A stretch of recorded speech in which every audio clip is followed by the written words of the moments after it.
Right. We're coming in clear. So, hello everyone. We are finally back after a 2-week unexpected brevity pause that occurred. So, we're finally back this for the first video in February, which is now approaching mid-February, and I apologize. Past 2 weeks just had some stuff come up, unfortunately. Last week I planned to do this. The first week I just didn't get to it. Last week I had some dental issues that need to resolve urgently, so I wasn't really even feeling up to doing this. But that's all been fixed, so we're hopefully back into it officially now that it's approaching mid-February. So for the topic of today's video, just to get a topic in there, I'm going through another list of topics that I want to try to cover, but this is just one to kind of fill in again, is we're going to go ahead here and we're going to do the 18th President of the United States, who was Ulysses S. Grant, who many of you may know Ulysses S. Grant, especially you Civil War buffs, of course, because Grant is most notably recalled and remembered as the general who won us the Civil War. Of course, in many respects that is true, but it's not solely his work, but he did play a large part in the eventual final victory.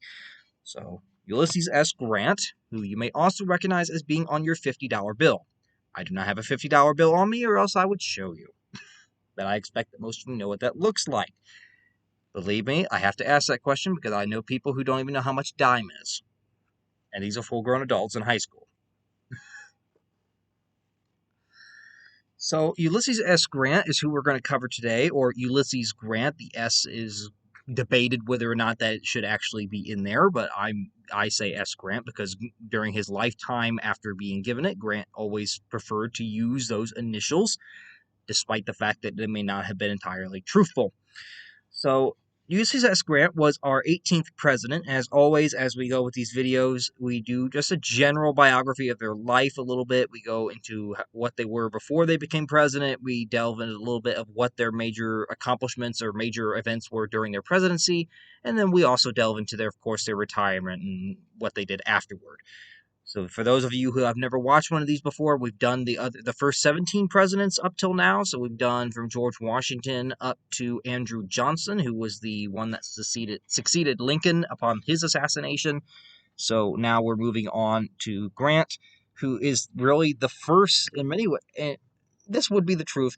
Grant is the first of several presidents who become president mostly due to their war record and service during the Civil War. I think we had a total of, I'm trying to think here how many we had. 1, 2, 3, 4, 5, I think. 5 presidents who served in the American Civil War who ended up becoming president, and that would be Grant. We have Grant, we have Hayes, we have Garfield, we have Benjamin Harrison, and then we would have McKinley. They were all soldiers during the Civil War.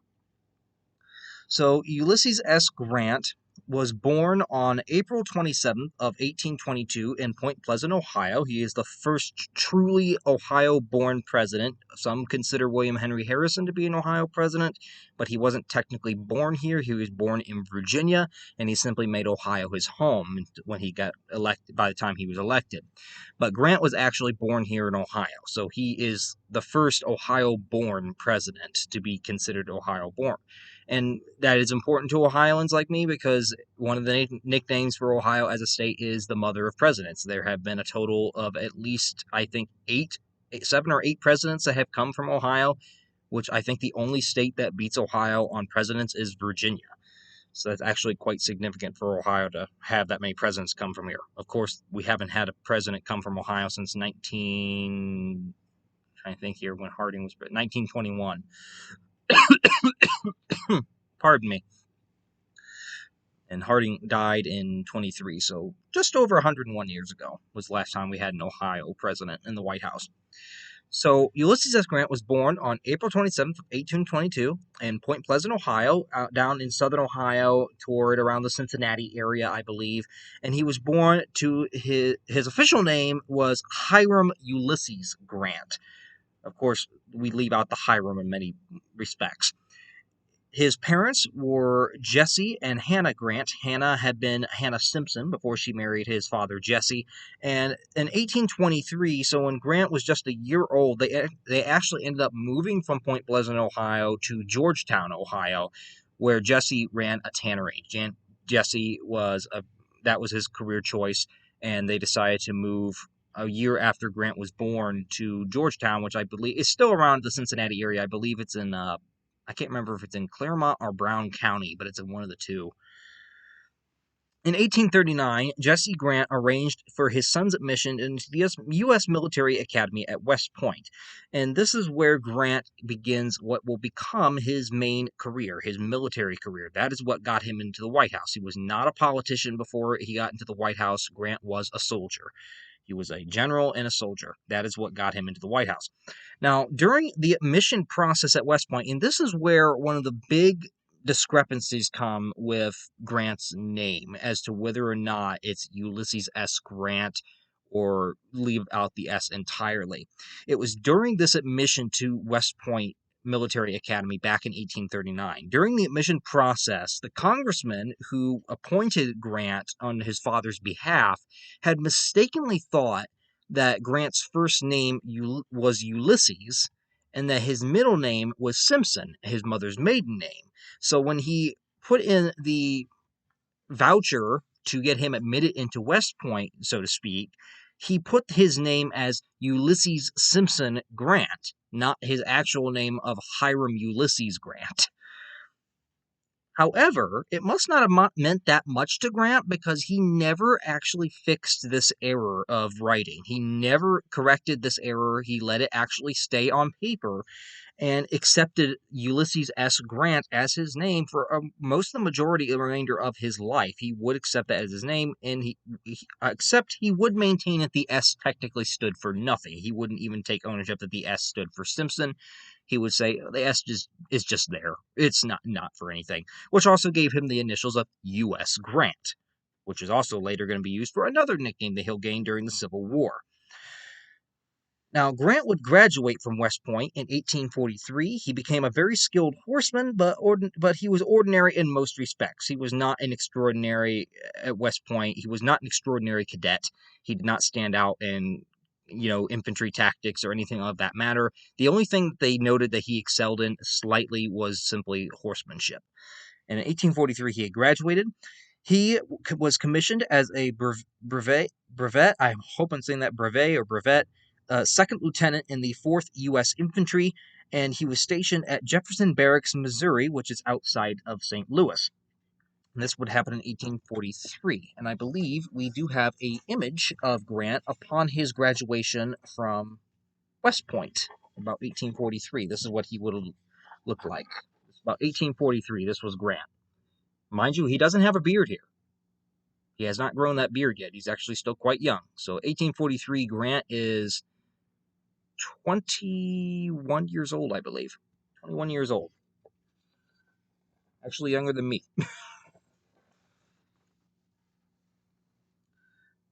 In 1844, while stationed out at the Jefferson Barracks in Missouri, he met Julia Dent, who was the sister of a classmate at West Point and the daughter of a merchant/planter who was in the area.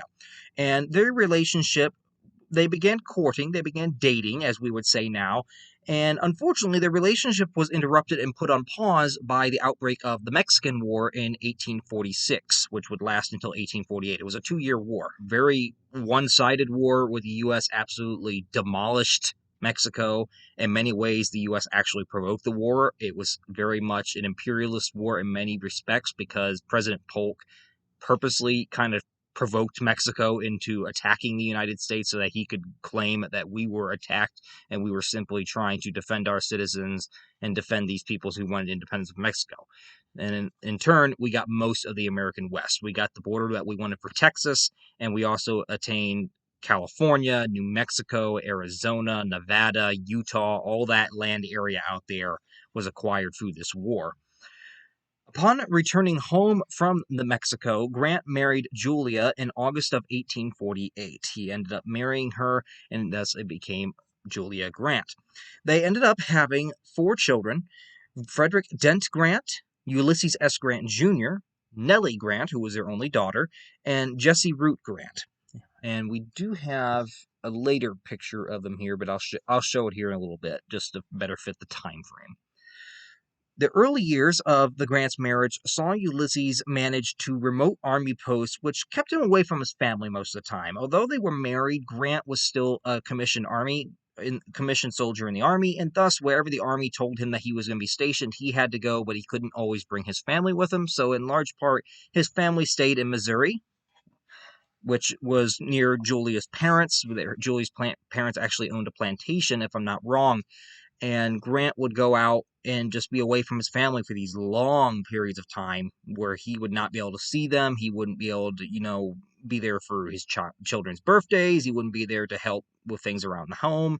He was just constantly away from his family, and that took a toll on him during his army military career during those days. He very much wanted to be close to his family, close to his young children, and he couldn't do that while he was commissioned in the army.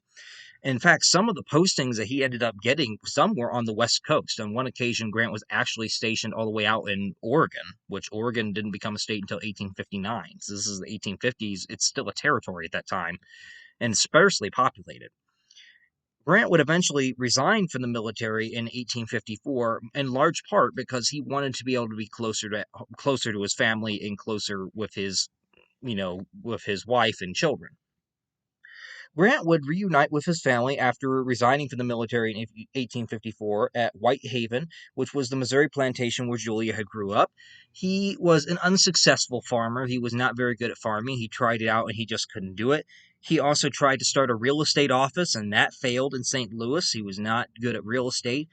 And in 1860, Grant and the family moved out of Missouri to Galena, Illinois, to work in his father's leather business. Grant, in large part, up until the Civil War, he regarded himself in many ways, I think, as somewhat of a failure. That everything that he seemed to try, he just could not succeed at. So eventually, he kind of contacted his father and said, "Hey, I'm having trouble here. Is there any way I can just move in and help you out, because you obviously are doing well with your cannery business?" And it ended up being a temporary solution to the issue, and they ended up moving back to Jesse's father, who by that time had moved into Illinois. So mind you, that's 1860. So that's literally a year before the outbreak of the Civil War, when everything in Grant's future is actually going to start changing. Now, reminder, for those of you not familiar with when the Civil War began, the Civil War broke out in April of 1861. And it broke out, I believe, April 12th, when Confederate forces in Charleston, South Carolina, ended up opening fire on Fort Sumter after Fort Sumter had refused to surrender to Confederate forces, who demanded that it be surrendered before provisions could get there. And this started the war, because then Lincoln is arguing that in absolutely truthful necessity, that the Confederates had opened fire first, and thus we are going to have to go to war because we must suppress this armed rebellion against the United States government, and then puts forth the call for volunteer troops. When the war broke out in April of 1861, Grant became a colonel of the 21st Illinois Volunteers. He was made a brigadier general later in the summer by President Lincoln.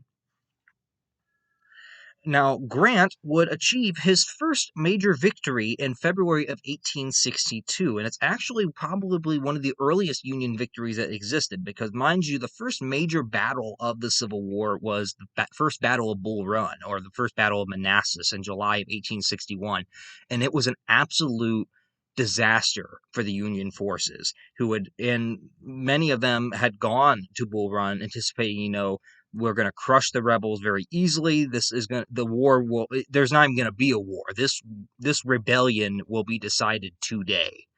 And the fact that it wasn't made it more than clear this was going to be a long, drawn out, bloody conflict.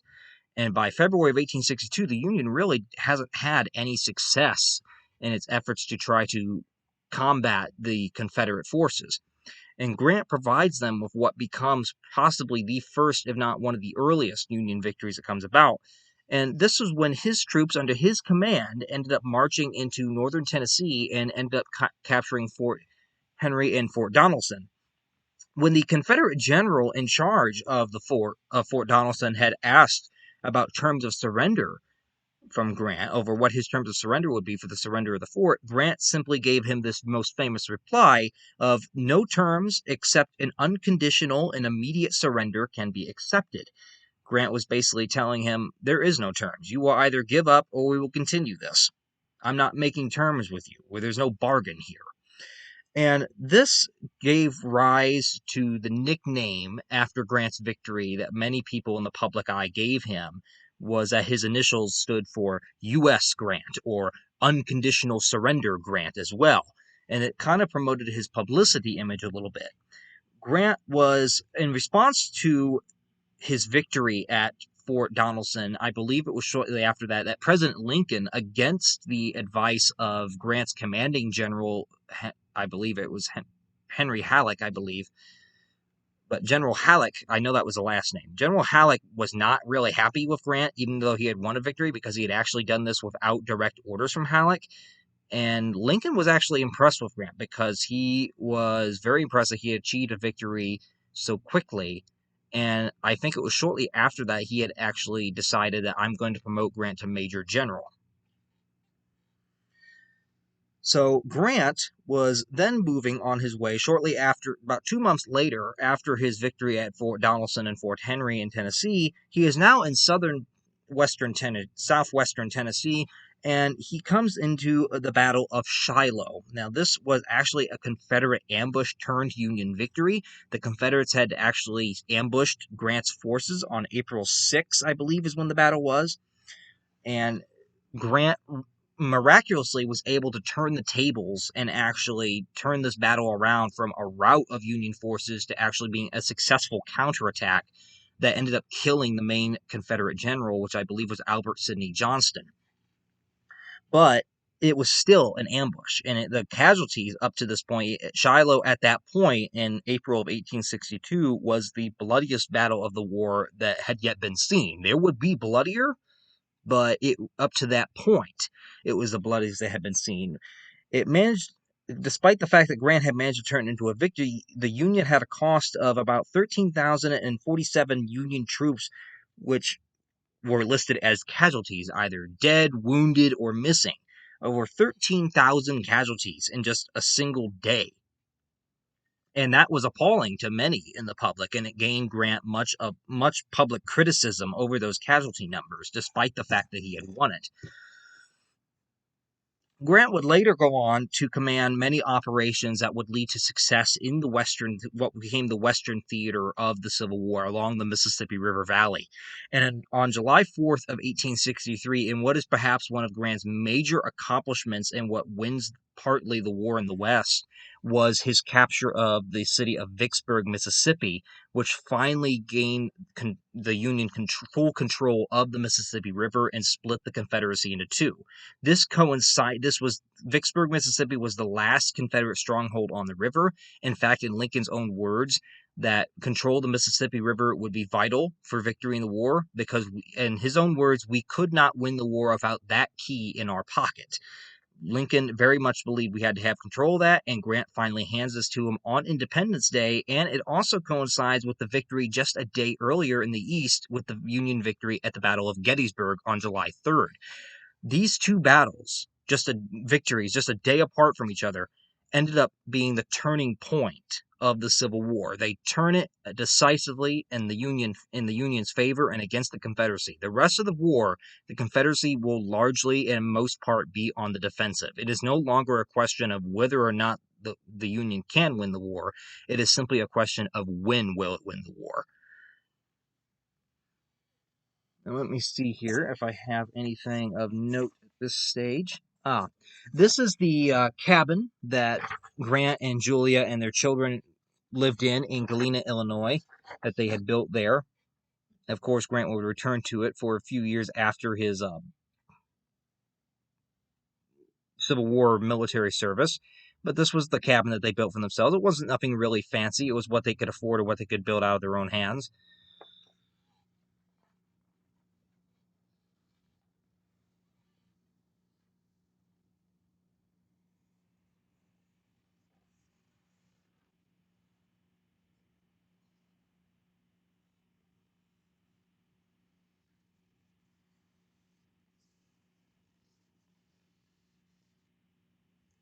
This here, we have a picture of Grant in his uniform in 1861 when he signed up with the Illinois Volunteers, just as the Civil War was breaking out, what he looked like upon enlisting.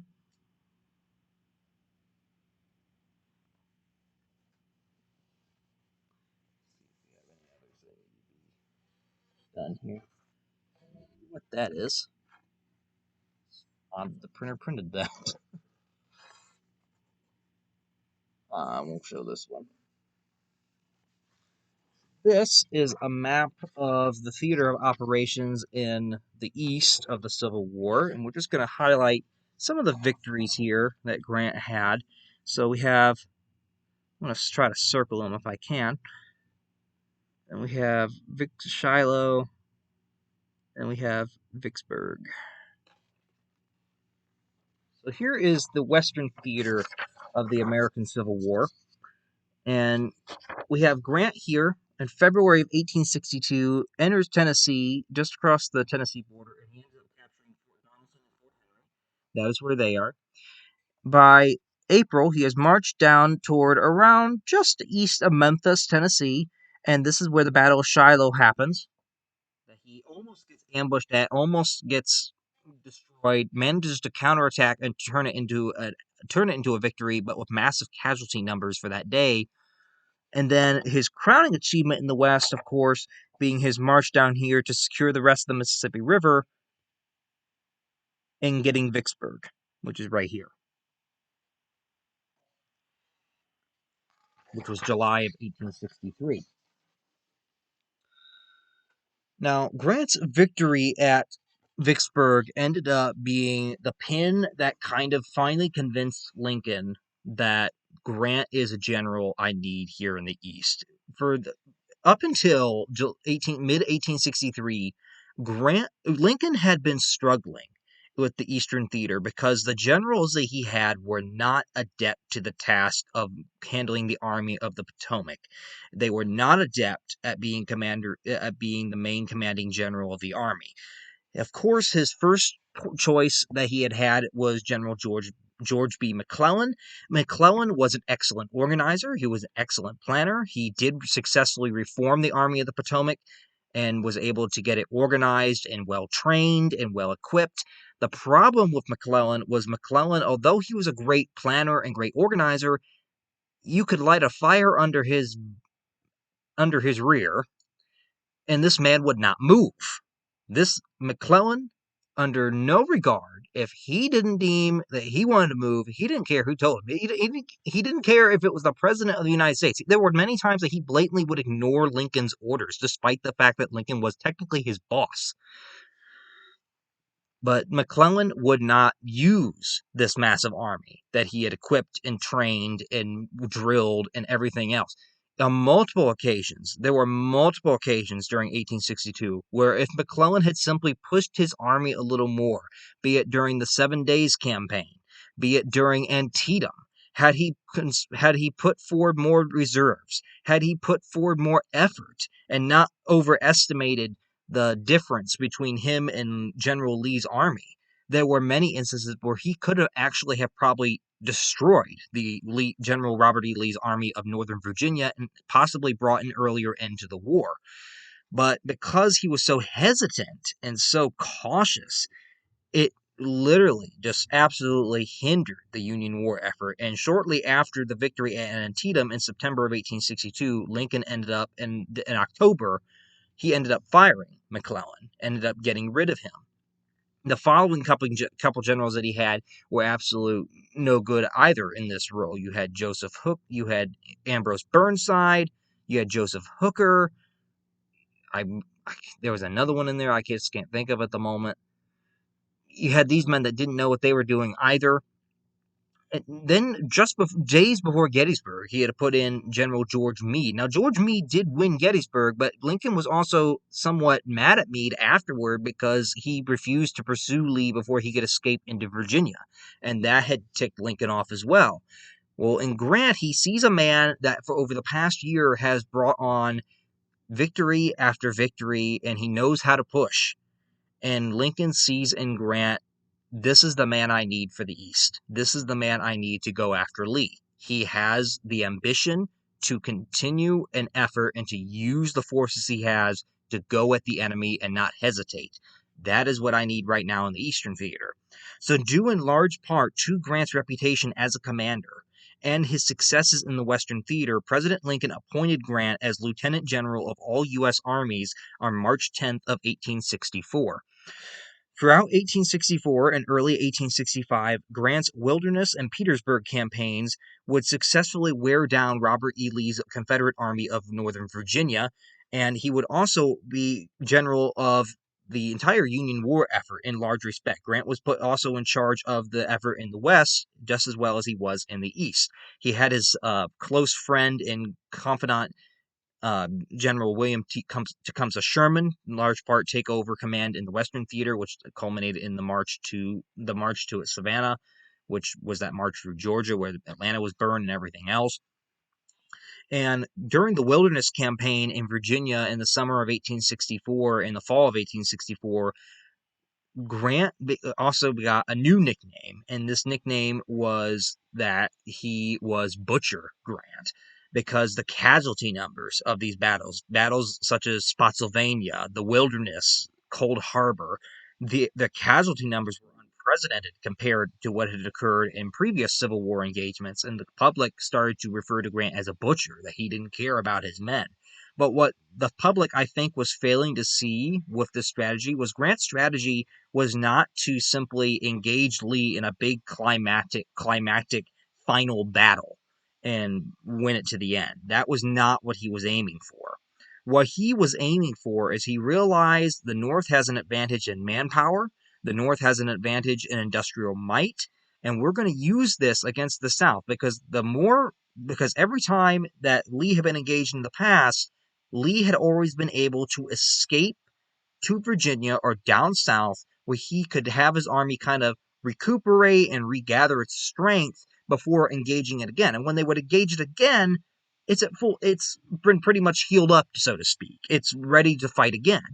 Grant realized, if I can keep on Lee and absolutely just for one battle from the next, just go bam, bam, bam, bam, keep hitting him. Do not let him have a break. It will bog down the Confederates, it will wear them down, and eventually they'll lose because they won't be able to sustain the war effort it's going to take in order to defend themselves battle after battle after battle. And that is what he is doing in the summer of 1864. He doesn't want this all-out decisive battle, but he keeps fighting these individual battles that are slowly, gradually, it's a battle of endurance is pretty much what it is. It's a battle to weaken the Confederates by continuously hitting them, knowing that they cannot continuously replace their losses. It's simply a waiting endurance game over how long is it going to take before Lee and his army end up having to give up.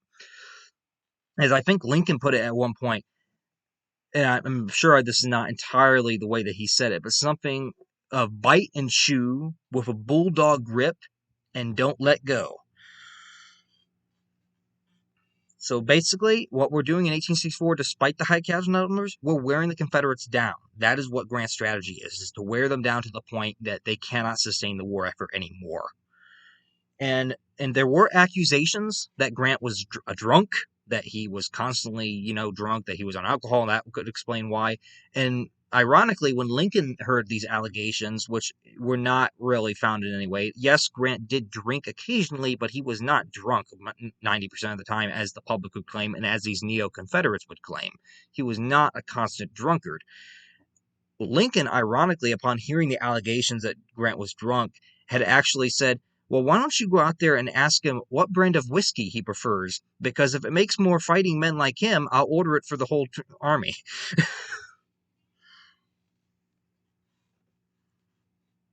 During the whole Wilderness Campaign, we're wearing the Confederates down, and this would eventually culminate in the final victory. And I've covered the Petersburg Campaign before, but it ended up finally working. And in April of 1865, Robert E. Lee is forced to evacuate Petersburg, and the Confederate capital of Richmond, which had been the main Union target in the Eastern Theater ever since the beginning of the war in July in 1861, finally fell.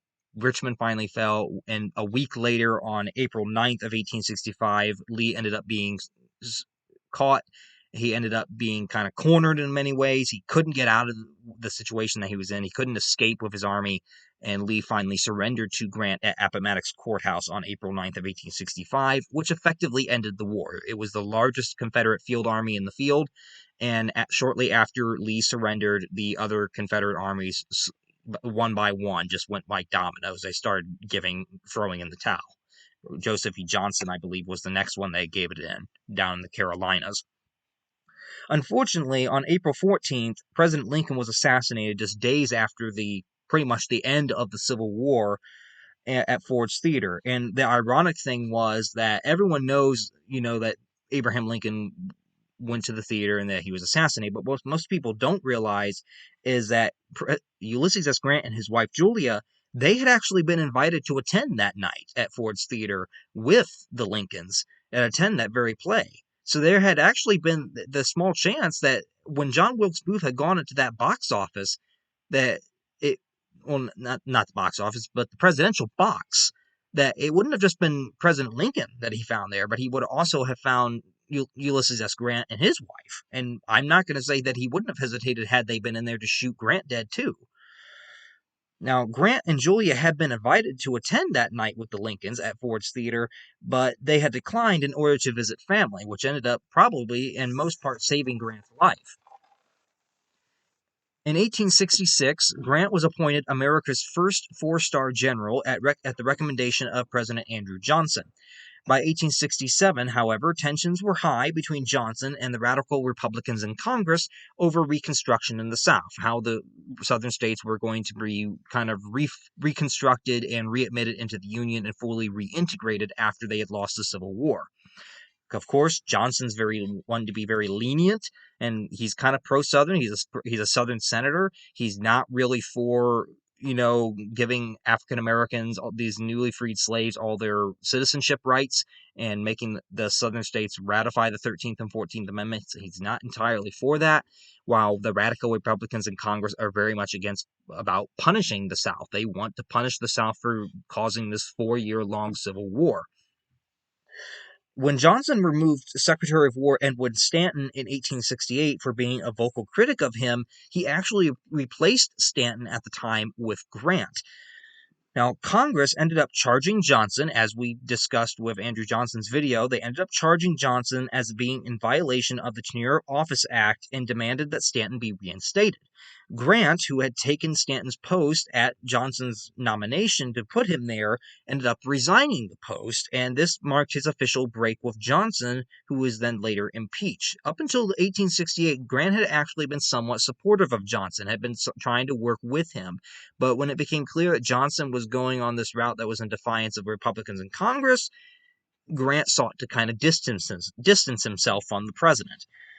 In May of 1868, Grant was nominated by Republicans as their presidential candidate. His running mate was House Speaker Schuyler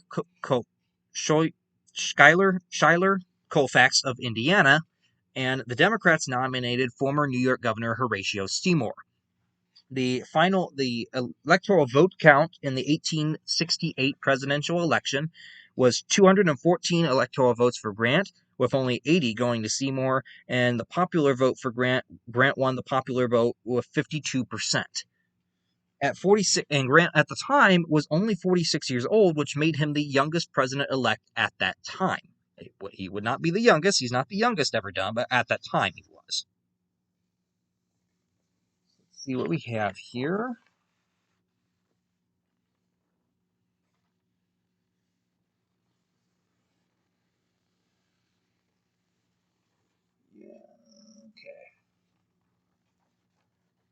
So this here is a map of the Eastern Theater during the American Civil War in Virginia. This is May to June of 1864. This is actually during Grant's Overland Campaign, or the Wilderness Campaign, as we often know it. So I'm going to circle, again, some of these major engagements that we end up having.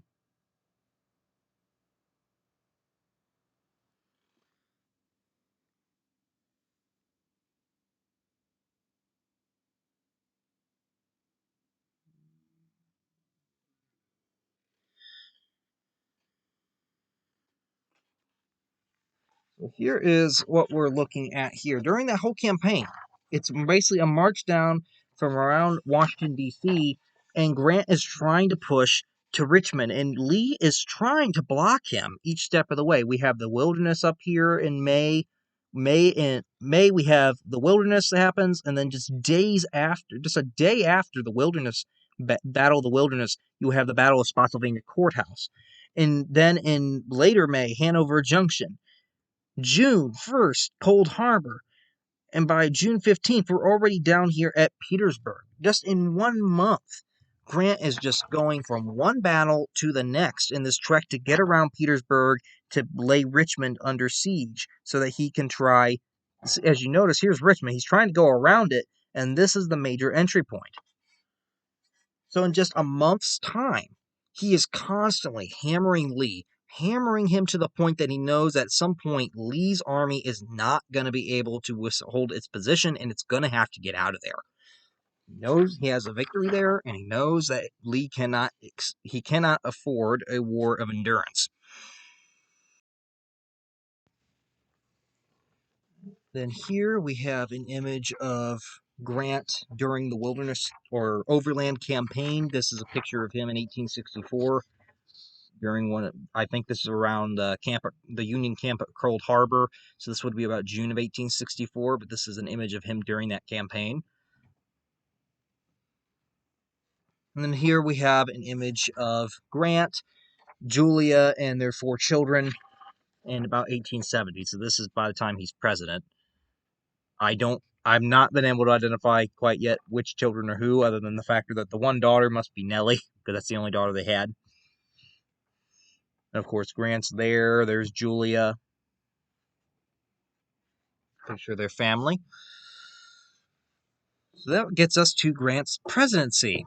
Now, when Grant entered the White House on his inauguration for his first term on March 4th of 1869, the country was in the middle of what we call Reconstruction. This was where the 11 former Confederate states are being slowly rebuilt and restored to the Union. As president, Grant tried to act as the middleman candidate. He tried to portray himself as not a radical Republican. He wanted to be sympathetic to Southerners in some respects, but at the same time, he was still very subservient in many regards to the desires of radical Republicans in Congress. As president, he tried to encourage peaceful reconciliation between the North and South. He supported pardons for many Confederate leaders, and he also wished to, at one point, I believe he even put in he supported giving Robert E. Lee a pardon, but ultimately had to back down from it. And he also worked to protect the civil rights of freed slaves, most notably with getting the ratification of the 14th Amendment that had been passed and ratified in 1868. The 1868, the 14th Amendment had actually been ratified, I believe, and then, or at least passed, and then Grant is trying to enforce that amendment in these former Confederate states, because now African American men, by law, have the right to vote. And the Confederate states aren't too happy about that.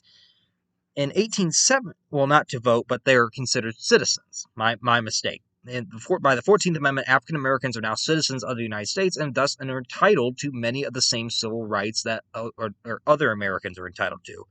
In 1870, the 15th Amendment was ratified, and Grant signed legislation that was aimed at limiting the activities of the KKK, or the Ku Klux Klan, and other white terrorist groups that sprang up in response to this. The 15th Amendment is the one that grants African Americans the rights to vote. But, however, the first Ku Klux Klan, because there's been 3 iterations of the Klan, the one that exists right now is the 3rd iteration, technically. The first KKK was formed in Pulaski, Tennessee in 1866.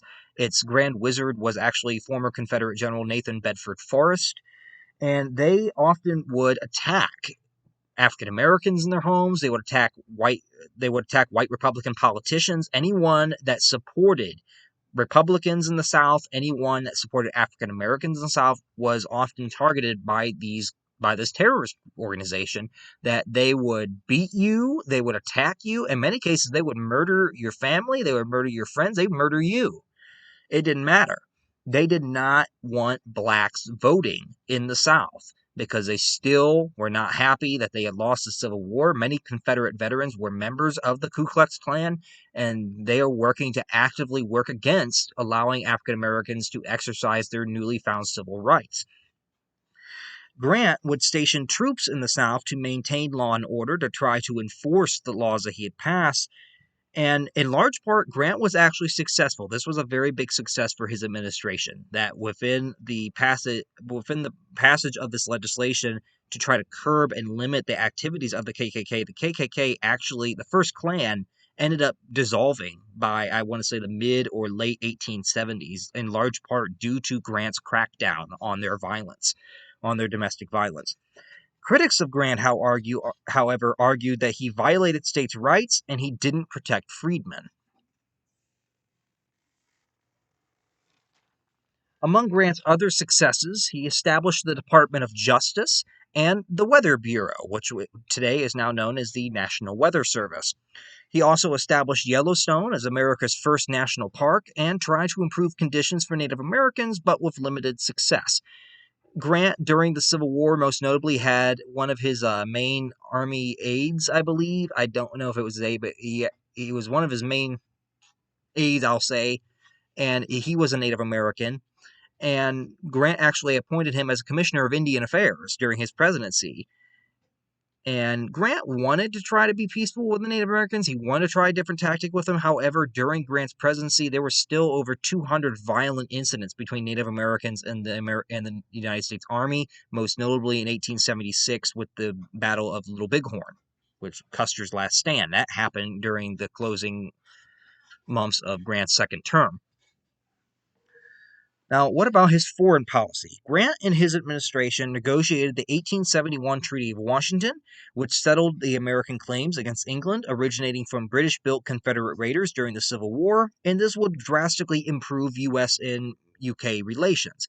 Britain during the Civil War had been contracted, British shipbuilders had been contracted by the South to build these commerce raiders for them that could get through the Union blockade of the South, and because Britain had supported the South in the war, they were Americans, and it had cost Union ships and Union lives. After the war, the federal government is very much trying to get a compensation for Britain for supporting the South during the Civil War, and Britain saying we cannot be held responsible for what happened with these private shipbuilding contractors. It was not an official act of our government. And it soured American and British relations for several years following the conclusion of the Civil War, and it wasn't until the 1871 Treaty of Washington that these matters are resolved. Grant also famously tried to annex the Dominican Republic, or the Republic of Santo Domingo, but Congress refused to even consider the notion of annexing the small Caribbean island nation. So at one point, Grant was actually trying to get what is now the Dominican Republic to become a U.S. state and a U.S. territory, but Congress just wouldn't have it.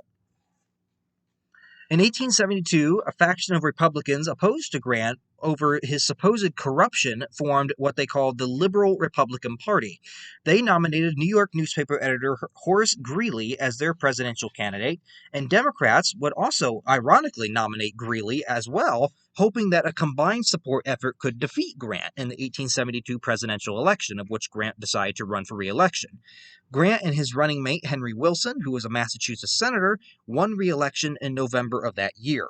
This time, the electoral count was 286 electoral votes for Grant, with only 66 going to Greeley, and Grant won the popular vote by an even larger margin of 56% compared to Greeley's 44%. Grant's second term, however, was much worse than his first, as is in the case of many presidents. It seems like their first term can be pretty good and decent or spectacular, and then their second term hits, and in a lot of cases it just doesn't hit as well as the first. Grant's second term was hit with scandals and a nationwide depression in 1873, and because of these things, Grant did not seek a third term, at least at that time. Scandal, which brings us to one of the biggest controversies of Grant's presidency is scandals. Grant's administration was plagued with scandals. It seemed every day there was some kind of new scandal coming about involving a member of the presidential cabinet or a member of Grant's administration. And that has given rise today to the notion and belief that Grant was a corrupt president. That is not the case. Grant, and in fact, in all these scandals that actually happened, we have no evidence whatsoever to implicate that Grant himself was involved in any of these scandals. The common notion by most historians nowadays, from what we can see at least, unless some new evidence comes up, is that Grant was largely innocent in these scandals. The problem was he surrounded himself with people that were all too willing to take advantage of his generosity and his trustworthiness and use it for their own political ends. So Grant wasn't exactly guilty here. What he was guilty of was just maybe being a little bit too trustworthy of some very corrupt individuals. In his first term, a group of speculators led by James Fisk and Jay Gould tried to influence the government and to manipulate the gold market during Grant's first term. The failed plot caused a financial panic on September 24th of 1869, which was then also known as Black Friday, which is where the term Black Friday comes from. It actually was originally for this financial panic that occurred in 1869, shortly after Grant takes office, not for the modern-day shopping spree the day after Thanksgiving. Grant's reputation was hurt due to his association with Fisk and Gold prior to the scandal breaking out. The whiskey ring scandal was also another one that was exposed in 1875, which involved a network of distillers, distributors, and public officials who conspired to defraud the federal government of millions of dollars in liquor tax revenue. Grant's private secretary, Orville Babcock, was actually indicted in this scandal, and Grant defended him. And although Babcock was acquitted, and Babcock actually was acquitted of being involved in that scandal with a court trial. Grant established a civil service commission to deal with the patronage system in response to these scandals and machine politics, which involved the hiring and promoting of government workers, which was the whole concept ever since Andrew Jackson. This had largely been taking place, where once a president took office, all these people that had supported the president's campaign for election or re-election, if it had been a re-election year, all these people that had been supporters of the president in the election would come to the White House begging, and like lines, there'd be lines out the doors of people waiting to meet the president in his office, and they expected to be rewarded for their support with some sort of a government job. So be it a postmaster, be it a tax collector, be it whatever it could be. They expected patronage jobs in return, and this had been a practice started by Andrew Jackson back in the 1830s. And it was still going on in the 1870s during Grant's presidency. Except now it's becoming a problem because the people that would be given these patronage jobs, although they might have supported the president in the presidential election, they weren't always very qualified for these jobs that they were handed. They could have absolutely no experience in whatever job that they were attached to, and that was a problem. And this wouldn't really be resolved until around the early 1880s with President Chester A. Arthur, who we'll get to here probably before too long. Now, Grant established a civil service commission to try to deal with the patronage system. However, his civil service reform faced opposition from Congress, who was just as in on it as the president was, and members of Grant's administration, who many of them had gotten their jobs because of the patronage system, and they weren't willing to just get rid of it like that. By 1876, the commission's funding was cut off, and reform rules had been discontinued. Lasting reform wouldn't occur until 1883. And that is in large part what Grant's presidency is known for. It's known more for its scandals and its successes. Successes, the president manages to try to get control in the South and is successful in quelling the KKK violence. He is successful in resolving UK and American tensions during his time in office. He is also successful in trying to go ahead here and get a National Weather Service set up and establishing the national parks with Yellowstone. He's unsuccessful in trying to annex territory. He is unsuccessful in trying to absolutely solve the Reconstruction issue during his presidency, which doesn't really happen. And he's unsuccessful with all these scandals and solving the financial panic of 1873, which kind of lingered for many years. The economy eventually, I think, righted itself more or less. then it wasn't really the government intervening. Let's see here. So here we have the electoral map of the presidential election of 1868 when Grant was first elected, just showing you what states voted for who. And then we have the electoral vote and popular vote charts. So Grant is a Republican. Now you might ask, why does Virginia, Mississippi, and Texas not have electoral votes? Well, that's because this is 1868. All the other southern states have been readmitted and rejoined the Union at this time. Unfortunately for those three states, they've still not been fully readmitted to the Union yet. So they are being excluded and they don't have any electoral votes.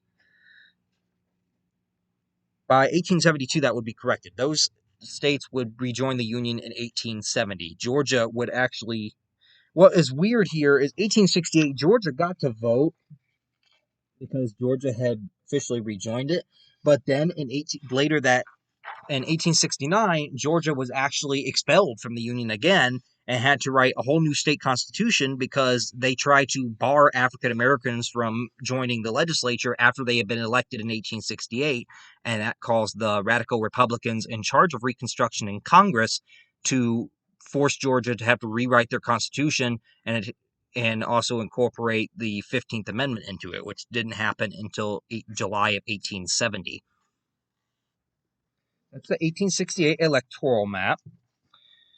Here we have a picture of some early Ku Klux Klan members, what they would have looked like. They are not quite yet in that signature white robe and white hood yet, but it's very reminiscent in some regards to what they're later going to adopt.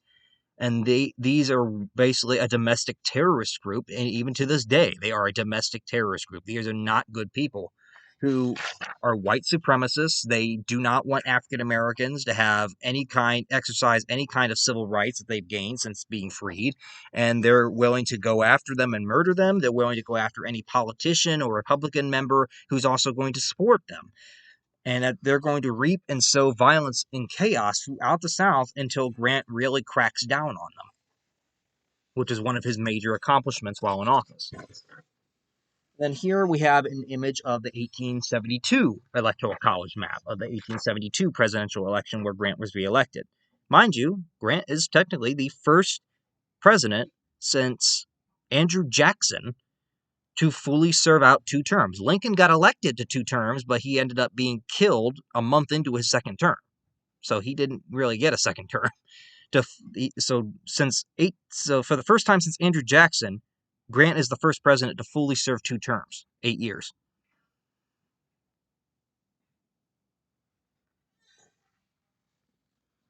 So that brings us to later years upon Grant. So Grant leaves office in March of 1877, deciding that he would not run for a 3rd term, because at that time you still could. There was no law at the time that said you couldn't. And Grant and his family went on a 2-year tour of the world at that point. At the 1880 Republican National Convention, a group of delegates actually tried to nominate Grant for a 3rd term, and Grant was not actually opposed. He went ahead and went along with it, but he gradually lost support at the National Convention until eventually James Garfield was ultimately the nominee, who would actually end up winning that election in 1880. In 1881, Grant bought a brownstone house on New York City's Upper East Side, and he invested his savings, not a brownstone house, but a brownstone business venture on New York City's Upper East Side. He invested his savings in a financial firm which had his son as a partner.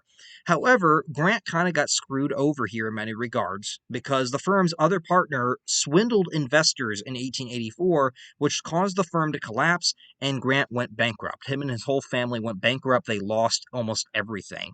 And back then, presidents didn't get a pension after they left office. They were left to their own devices. Once you left office, you weren't still getting government pay or anything like that. Nowadays, former presidents do have a pension that they get for having served as president of the United States, and it's pretty substantial. And vice presidents also get a good pension of their own. But back then, this didn't exist. So Grant, he went bankrupt. Him and his whole family are in a bad financial state, and Grant has lost almost everything. And he's thinking, how on earth are we going to get ourselves back on our feet? To try to provide for his family, Grant decided to end up writing his memoirs, a memoir of his life. at the insistence of his good friend, the American author Mark Twain, who offered to help him publish them for him. And Twain was really adamant to Grant. He said, "People will be interested in your memoir perhaps more than any other person alive right now in the United States." He said, "If you go ahead and write them, I will get them published for you, and you will get most of the profit to help your family." And him and Twain were good friends. Twain was not trying to swindle him out. In fact, Twain did end up being the main publisher of the memoirs, and he did make sure that the family got their good share of the money. Soon, however, it became a race against time for Grant, unfortunately, as he's writing these memoirs, because shortly after he began to write them, Grant was diagnosed with throat cancer in late 1884, and he's now on a race against time to finish these memoirs before he ends up dying of the cancer that is in his throat. This had probably been caused by Grant's years of cigar smoking. He was a very big cigar smoker, and that had probably had a very good contributing role as to why he got throat cancer. Grant ended up finishing his memoirs on July 18th, 1885, and then 5 days later, after he finished his memoirs, just 5 days after he finished them, on July 23rd, 1885, Grant ended up dying at his home on Mount McGregor, New York, at age 63. So he completes his memoirs just 5 days before he ends up passing away of the cancer. After Grant's death, Mark Twain did publish the memoirs, which were a massive financial success. You can actually still get them today. They're still in publication. You can go to your nearest bookstore and usually find a copy of them. I have not read them yet, but I would like to. And more than 1 million people actually attended Grant's funeral procession in New York City before he was interred in Grant's tomb in Riverside Park. Julia would live for many years afterward, being financially supported by her husband's memoirs before she ended up dying in 1902, and she was buried alongside him. And this is the last photo we have here, a picture of Grant about a month before he died, writing his memoirs out on his front parlor, where you can kind of tell he's not well, he is ill, and that right there he's trying to write down his memoirs, and this was taken about a month, so this is probably June of 1885, a month before he died.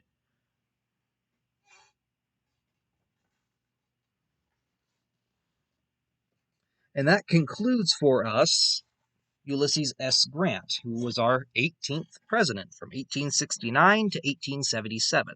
So again, President Grant. So that ends this video. So if anyone has any questions, any lingering thoughts, any comments, be sure to leave them in the comment section. I will be happy to go through them and read through them and respond to them if needed. I am going to work on getting a new list here of some more topics to go through, but we should definitely be back in next week since I've largely got all problems at this point out of the way. Not saying things don't come up, but as right now, we'll plan for being here next week. So until then, hopefully everyone continues to do well, and we'll see you all back here for our next video.